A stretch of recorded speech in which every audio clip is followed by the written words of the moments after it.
In this last section, we're going to look at how to solve polynomials and rational inequalities. So that means that we're going to have greater than, less than, and greater than or equal to, and less than or equal to. So we'll look at polynomial inequalities first. The idea here is that we need to have everything on one side so that the inequality has 0 on one side. We'll replace the inequality with an equal sign, and we'll solve just like we've been solving, probably by factoring. Those answers are called boundary points, and we'll put them on the number line as open or closed dots. That will break our number line up into pieces, and we'll check a number in each piece in the original problem to see if it works. If it does, we'll shade that area. If not, we'll cross it out. And then we'll write our answer in interval notation. So here's the idea. First thing we're going to do is pretend like this is just an equal sign problem. So in an equal sign problem, we would want to move everything to one side so that it equals 0. So that would give us this: x cubed plus x squared minus 4x minus 4 equals 0.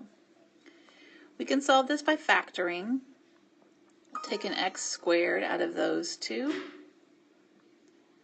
And x squared times something gives us x cubed, and that would be x. And x squared times something would give us x squared. That would just be 1. And then we'll look at these two. They both have a -4, so we'll factor out a -4. And -4 times something would give us -4x. That would just be x. And -4 times something would give us a -4, and that would be a +1. And this still equals 0. And remember, when we factor by grouping, we need this piece and this piece to be the same when we write it once. And then we take this piece and put them together in the other set of parentheses. Now here, we can still factor x squared minus 4. That's a difference of squares. So we would have x squared plus 1, x plus 2, x minus 2 equals 0. We'll set each part equal to 0, x squared plus 1, or x plus 1, sorry, x plus 2, and x minus 2. So here we'll subtract 1 from both sides and get x equals -1. Here we'll subtract 2 from both sides and we get x is equal to -2. And here we'll add 2 to both sides and we'll get x is equal to +2. So we have these three, and those are our boundary points. So let me get some space to look at a number line.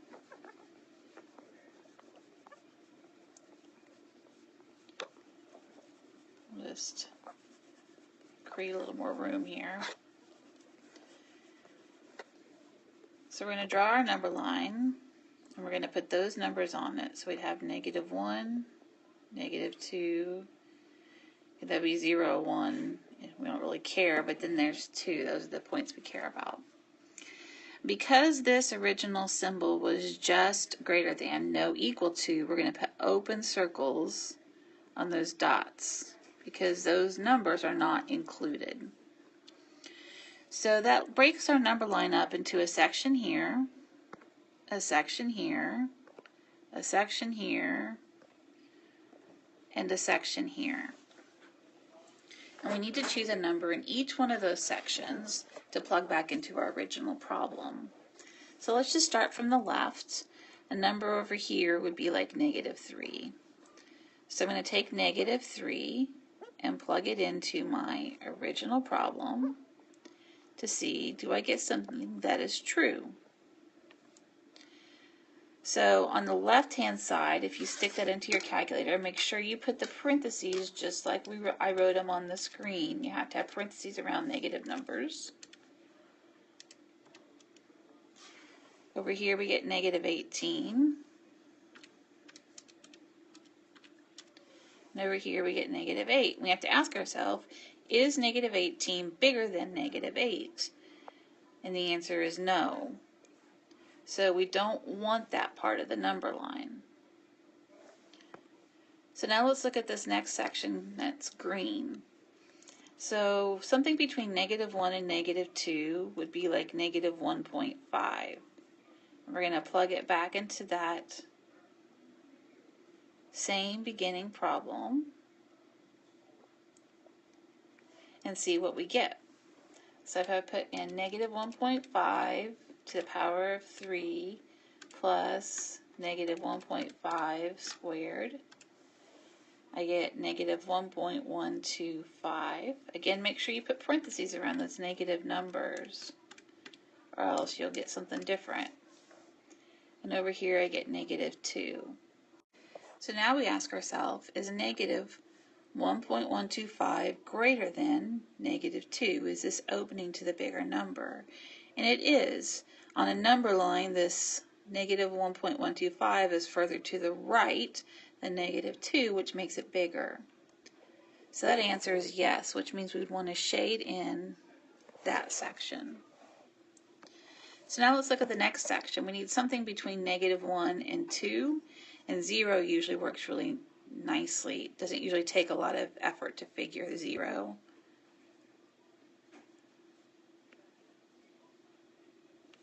So putting 0 in for x, and on this left-hand side I just get 0, but over here I get 4. So we're asking ourselves, is 0 bigger than 4? And the answer, of course, is no. So that would cross out that piece. So then we have one more piece to check, and we'd want to put something bigger than 2 in, so maybe 3.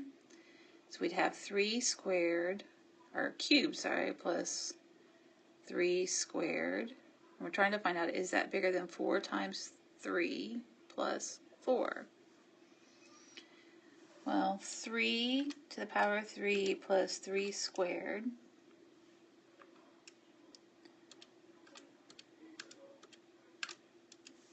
is 36, and 4 times 3 is 12 plus 4 is 16, and that is bigger. So then we'd want to shade this section, and it would keep going. So then our final answer would be to do the interval notation for what we see. So the shaded part would start at negative 2 and go to negative 1. Again, because it's open circles, we have parentheses, and it's open circles because that sign didn't have a 0, didn't have an equal to part underneath it. And then our other piece would start at 2 and go to infinity. So this is our answer for this problem. Let's do another one. So again, in this problem, we're going to start off by saying,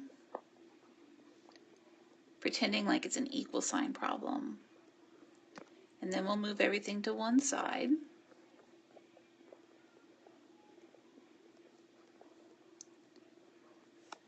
So that we can factor by grouping. So here I can take out an x squared, and that leaves me with x plus 3. And here I can take out a negative 1, which leaves me with a positive x plus 3. The negative 1 just changes the sign. Now x plus 3 matches in both spots, and what's left is x squared minus 1. But that x squared minus 1 factors as x plus 1, x minus 1. And that leaves me with 3 pieces. X plus 3 equals 0, x plus 1 equals 0, and x minus 1 equals 0.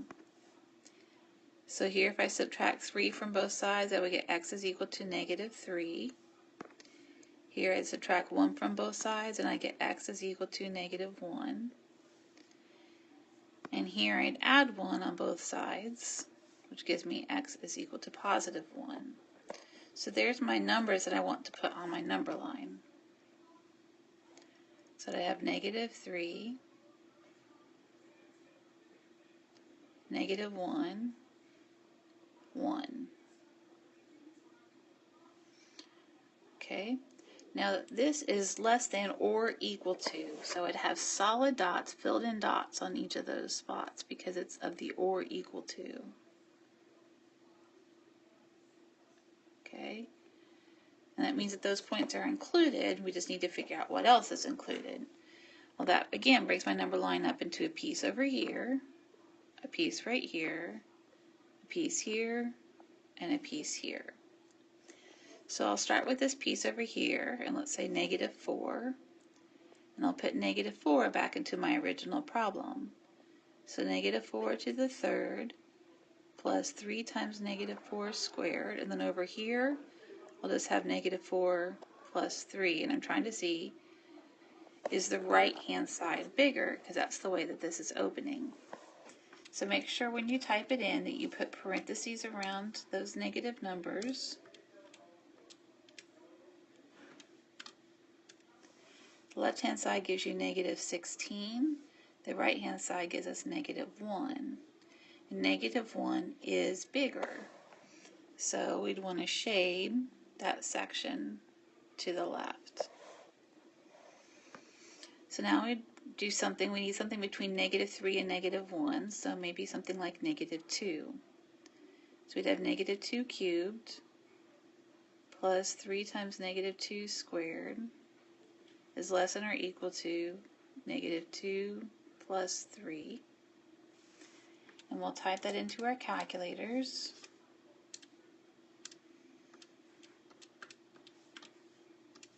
On the left hand side that gives us 4. On the right hand side we get 1. And this does not work. 1 is not bigger than 4, so we don't want that piece. So now we want something between -1 and 1, so like 0. We'll do 0 cubed plus 3 times 0 squared. We're trying to compare it to 0 plus 3. Well, on the left hand side we just get 0. On the right hand side we get 3. And that does work. So we want this section right here. And last we'll check something over here like 2. So we'd have 2 cubed plus 3 times 2 squared. And over here we have 2 plus 3.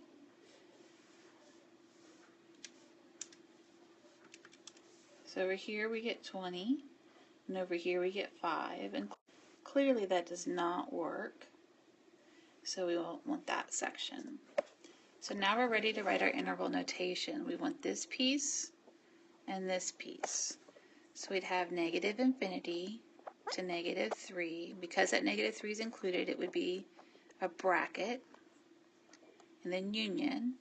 Then we'd have another bracket because of the solid dot. So that would be -1 to 1, and another solid dot. And again, remember those solid dots come because of that line underneath the less than. So this is our final answer. So rational inequalities work a lot the same way. The only difference is that we have a denominator where it's set equal to 0 and a numerator that will set equal to 0. And that helps us get our boundary points. So in this problem, we'll start with the numerator. We'll say, okay, 3x minus 3 equals 0. We'll add 3 to both sides. It gives us 3x equals 3. And then we'll divide both sides by 3. And we'll x is equal to 1. And we'll put that 1 on our number line. Okay, now this right here didn't have a line underneath, so when we put that dot on our number line, it needs to be an open dot. So we'll do the same thing with the denominator. We'll have x minus 2 equal to 0. We'll add 2 to both sides. And x is equal to 2. So we need to mark that on our number line. And again, because there's no line underneath, we'll have an open dot right there. And that breaks our number line up into a piece here, a piece between, and a piece over here. So first of all, we'll try this piece here to the left, like maybe with 0. So we'd have 3 times 0 minus 3 over 0 minus 2, and we're trying to see, is that less than 0? Well, on the top, we would get negative 3, and the bottom we get negative 2, and that simplifies to just 3 over 2. Well, this is not less than 0, so that would be no. So that means we don't want that piece. So the next thing we'll do is this middle piece. We need something between 1 and 2. So let's say 1.5. So we'll have 3 times 1.5 minus 3 over 1.5 minus 2. And we're trying to see, is that less than 0? So on the top, when I put that in my calculator, I get 1.5. And on the bottom, I get negative 0.5. And 1.5 divided by negative 0.5 gives me a negative 3. And yes, that is smaller than 0 because it's negative. So we'd have this piece in between right here. So now I need a piece over here, so I would try maybe 3. So 3 times 3 minus 3 over 3 minus 2. I'm trying to see, is that less than 0?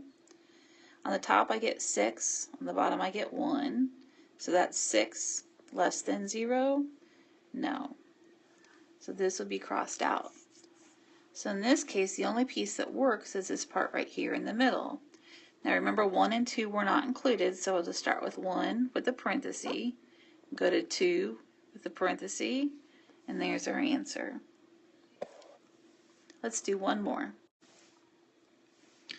Now in this problem, it's not equal to, or we don't have 0 on one side, so we have to make it equal 0 first, or have 0 on one side first. So first thing we'll do is subtract 1 from both sides. So we get 2x over x plus 1 minus 1 would be greater than or equal to 0. Now that 1 right here, we can rewrite. And remember, 1 really just means it's the same thing on top and bottom. So we can rewrite that as x plus 1 on the top and x plus 1 on the bottom. And this minus is going to go on the top. We're going to have to distribute it. We'll write it all as one fraction. When we subtract fractions, the denominators have to match, which they already do, and then we just write it as a single fraction. So we'd have 2x from here, and then minus x minus 1, still greater than or equal to 0. And we'd finish simplifying that. And with 2x minus x is just x minus 1 over x plus 1 greater than or equal to 0. And now we're ready to start finding those boundary points. So we'll look at the numerator, and we'll set the numerator equal to 0.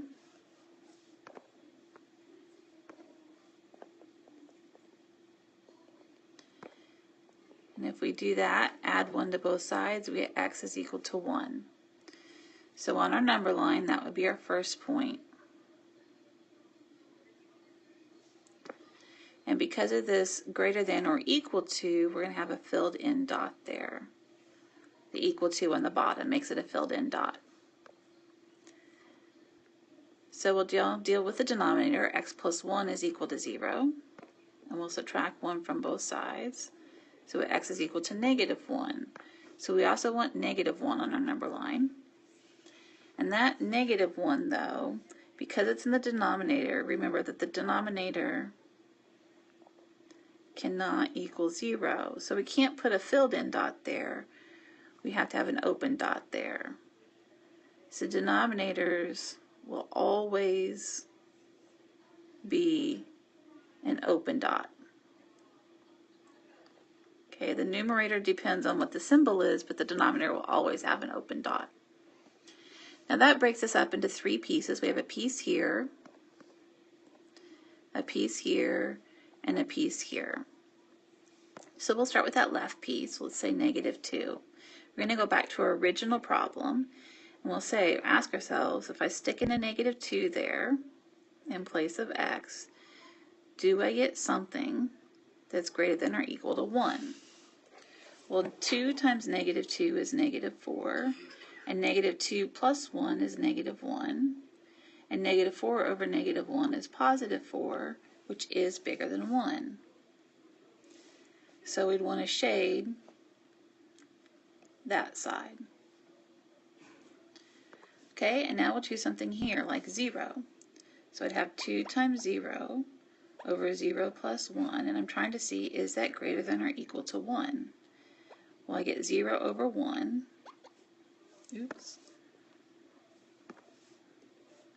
which is 0, and 0 is not greater than or equal to 1, so we don't want that piece. Now we need something over here like 2, so I'll stick that in. 2 times 2 over 2 plus 1, I'm trying to see, is that greater than or equal to 1? So I'd have 4 over 3, and that is bigger than 1. If you take 4 divided by 3, you get 1.333, which is more than 1. So we'd want to shade this section. So now we can see we have this section and this section, and we can write our interval notation. So we'd have negative infinity to negative 1. This negative 1 had an open circle, so it's going to have a parenthesis, union. This one had a filled-in circle. Oops, and I wrote a parenthesis. It shouldn't be a parenthesis. It should be a bracket. And then 1 to infinity.